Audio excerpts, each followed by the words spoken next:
State Rep Maureen Bauer, thank you for joining us. I wanted to start out with Bill 1001. It's a limit to COVID-19 vaccine mandates. Now, I'm understanding there's actually some pushback from the business community on this. Yes, this is the priority bill for the House Republican caucus, and the Indiana Chamber and the Indiana Hospital Association stood out in opposition to this bill. The message is they want each business to allow the ability to make their own decision on whether or not to impose a vaccine.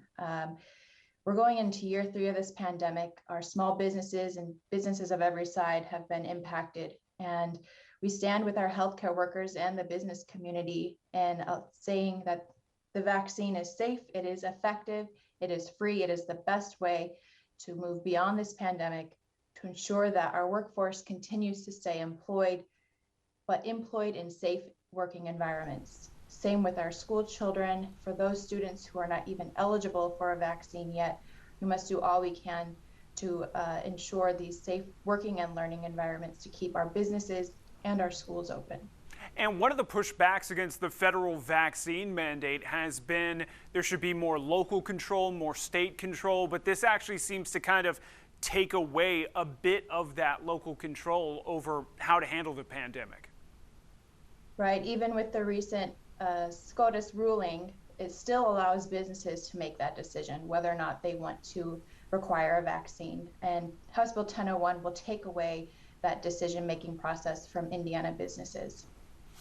Next up, I wanted to talk about HB 1134. We had talked about the critical race theory bill through the Senate that ended up getting dropped by lawmakers because it was so controversial. But this one seems almost identical, where there would be a parent board supervising curriculum. A lot of subjects would be off topic. What are you hearing from educators when it comes to this?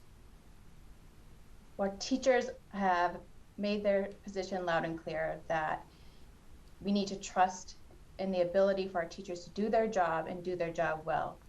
Even our governor has stated that critical race theory is not in Indiana's school curriculum. It's not being taught in K through 12 schools. And he is the one who chooses who the superintendent of public instruction is. So I trust him on this issue.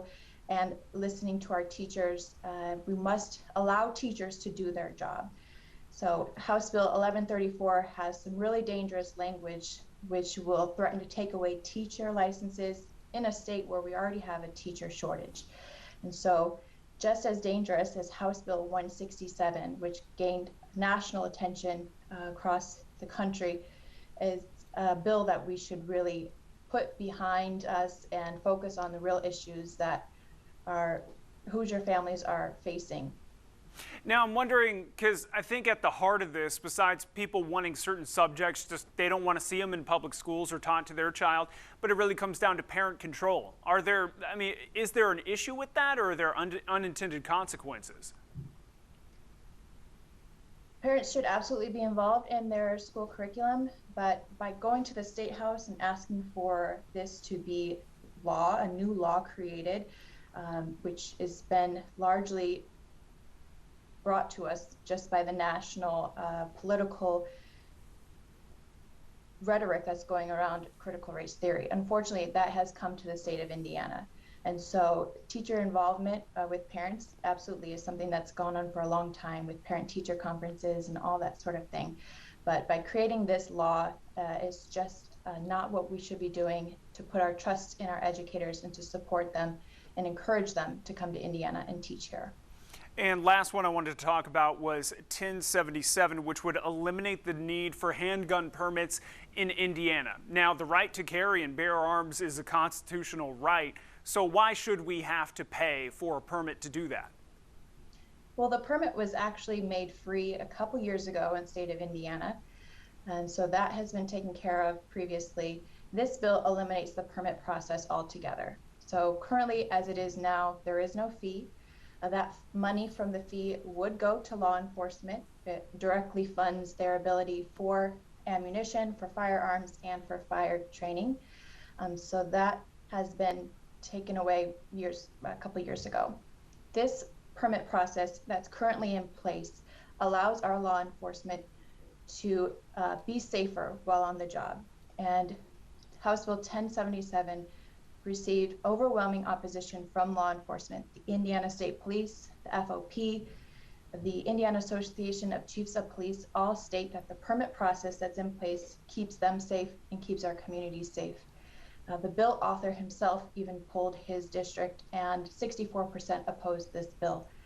And so as we see gun violence surging across the nation, here at home and across the state, we should be doing all we can to ensure that we're supporting all our law enforcement and keeping our communities safe, and this bill just is not it. All right, Representative Maureen Bauer, she represents House District 6, which covers South Bend. Thank you for joining us. Thank you so much, Tim.